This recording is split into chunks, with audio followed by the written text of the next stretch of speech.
Psalm 22, verse 1. My God, why have you abandoned me? Why are you so far from my deliverance and from my words of groaning?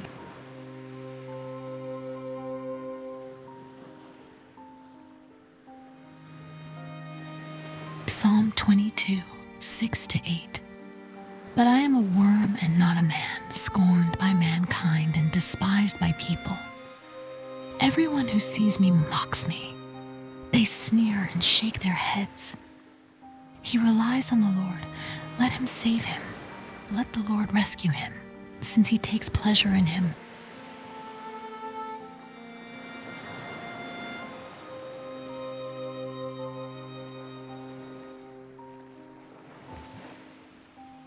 Psalm 22, 14-18. I am poured out like water, and all my bones are disjointed. My heart is like wax melting within me. My strength is dried up like baked clay. My tongue sticks to the roof of my mouth. You put me into the dust of death, for dogs have surrounded me. A gang of evildoers has closed in on me.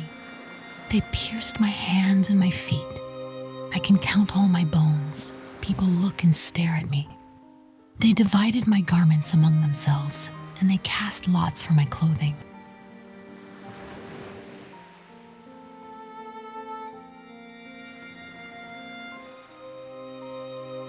Isaiah 53, 3-7.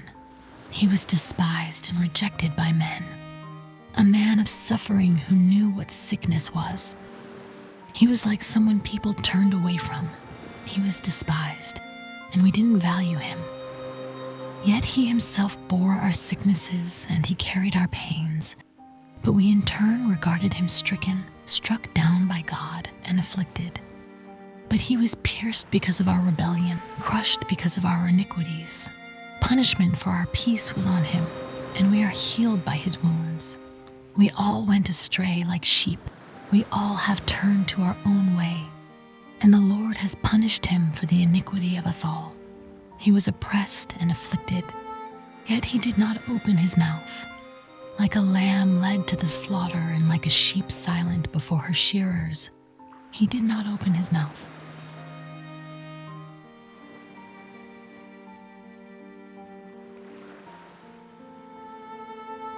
Isaiah 53, 10-12. Yet the Lord was pleased to crush him severely. When you make him a guilt offering, he will see his seed. He will prolong his days. And by his hand, the Lord's pleasure will be accomplished. After his anguish, he will see light and be satisfied. By his knowledge, my righteous servant will justify many, and he will carry their iniquities. Therefore I will give him the many as a portion, and he will receive the mighty as spoil, because he willingly submitted to death and was counted among the rebels. Yet he bore the sin of many and interceded for the rebels.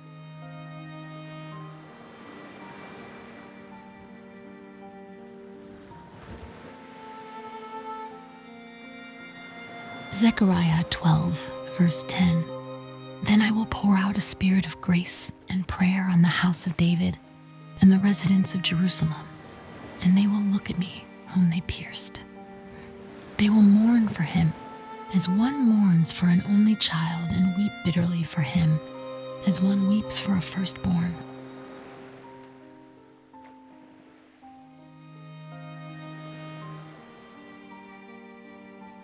Matthew 27, 22-54. Pilate asked them, "What should I do then with Jesus, who is called Christ?" They all answered, "Crucify him." Then he said, "Why? What has he done wrong?" But they kept shouting all the more, "Crucify him." When Pilate saw that he was getting nowhere, but that a riot was starting instead, he took some water, washed his hands in front of the crowd, and said, "I am innocent of this man's blood. See to it yourselves." All the people answered, "His blood be on us and on our children." Then he released Barabbas to them, and after having Jesus flogged, handed him over to be crucified. Then the governor's soldiers took Jesus into the governor's residence and gathered the whole company around him. They stripped him and dressed him in a scarlet robe. They twisted together a crown of thorns, put it on his head, and placed a staff in his right hand. And they knelt down before him and mocked him. "Hail, King of the Jews!" Then they spat on him, took the staff, and kept hitting him on the head. After they had mocked him, they stripped him of the robe, put his own clothes on him, and led him away to crucify him. As they were going out, they found a Cyrenian man named Simon. They forced him to carry his cross. When they came to a place called Golgotha, which means place of the skull, they gave him wine mixed with gall to drink. But when he tasted it, he refused to drink it. After crucifying him, they divided his clothes by casting lots. Then they sat down and were guarding him there. Above his head, they put up the charge against him in writing, "This is Jesus, the King of the Jews." Then 2 criminals were crucified with him, one on the right and one on the left. Those who passed by were yelling insults at him, shaking their heads and saying, "You who would destroy the temple and rebuild it in 3 days, save yourself. If you are the Son of God, come down from the cross." In the same way, the chief priests, with the scribes and elders, mocked him and said, "He saved others, but he cannot save himself. He is the King of Israel. Let him come down now from the cross, and we will believe in him. He trusts in God. Let God rescue him now, if he takes pleasure in him. For he said, 'I am the Son of God.'" In the same way, even the criminals who were crucified with him taunted him. From noon until 3 in the afternoon, darkness came over the whole land. About 3 in the afternoon, Jesus cried out with a loud voice, "Eli, Eli, lema sabachthani," that is, my God, why have you abandoned me?" When some of those standing there heard this, they said, "He's calling for Elijah." Immediately one of them ran and got a sponge, filled it with sour wine, put it on a stick, and offered him a drink. But the rest said, "Let's see if Elijah comes to save him." But Jesus cried out again with a loud voice and gave up his spirit. Suddenly, the curtain of the sanctuary was torn in 2 from top to bottom. The earth quaked, and the rocks were split. The tombs were also opened, and many bodies of the saints who had fallen asleep were raised. And they came out of the tombs after his resurrection, entered the holy city, and appeared to many. When the centurion and those with him, who were keeping watch over Jesus, saw the earthquake and the things that had happened, they were terrified and said, "Truly this man was the Son of God."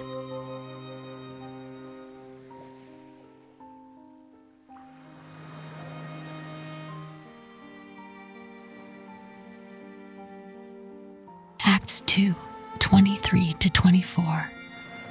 This man was handed over to you by God's deliberate plan and foreknowledge. And you, with the help of wicked men, put him to death by nailing him to the cross. But God raised him from the dead, freeing him from the agony of death, because it was impossible for death to keep its hold on him.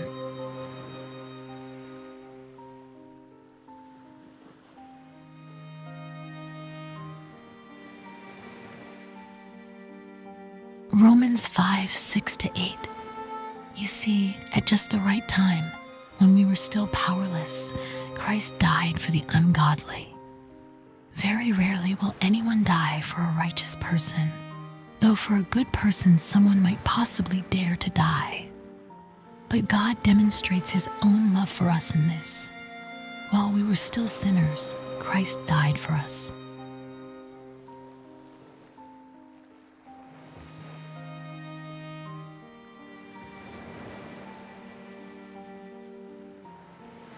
Corinthians 1:18-25. For the message of the cross is foolishness to those who are perishing, But to us who are being saved, it is the power of God. For it is written, I will destroy the wisdom of the wise. The intelligence of the intelligent I will frustrate. Where is the wise person? Where is the teacher of the law? Where is the philosopher of this age? Has not God made foolish the wisdom of the world? For since in the wisdom of God the world through its wisdom did not know him, God was pleased through the foolishness of what was preached to save those who believe. Jews demand signs and Greeks look for wisdom, but we preach Christ crucified, a stumbling block to Jews and foolishness to Gentiles. But to those whom God has called, both Jews and Greeks, Christ the power of God and the wisdom of God. For the foolishness of God is wiser than human wisdom, and the weakness of God is stronger than human strength.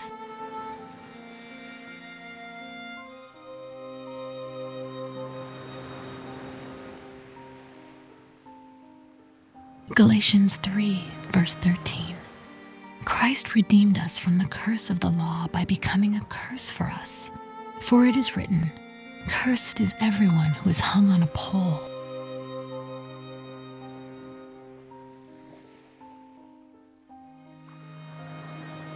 Philippians 2, verse 8.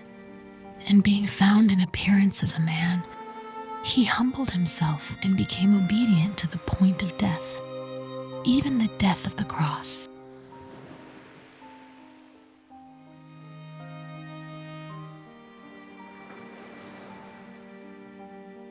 Hebrews 9, 22-28.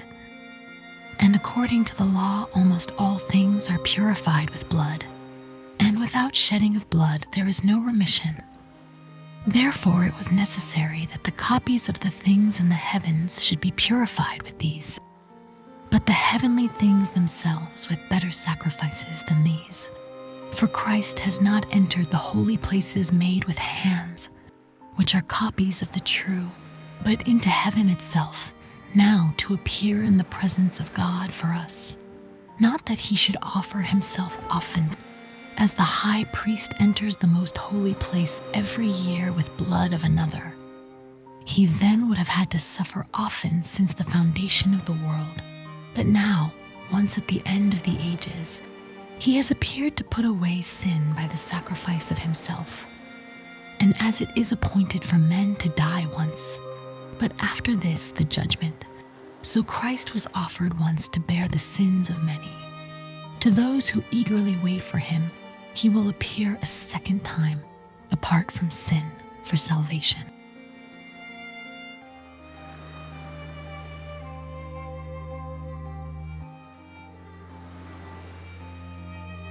Peter 2, 21-24. For to this you were called, because Christ also suffered for us, leaving us an example that you should follow his steps, who committed no sin, nor was deceit found in his mouth, who, when he was reviled, did not revile in return. When he suffered, he did not threaten, but committed himself to him, who judges righteously, who himself bore our sins in his own body on the tree, that we, having died to sins, might live for righteousness, by whose stripes you were healed.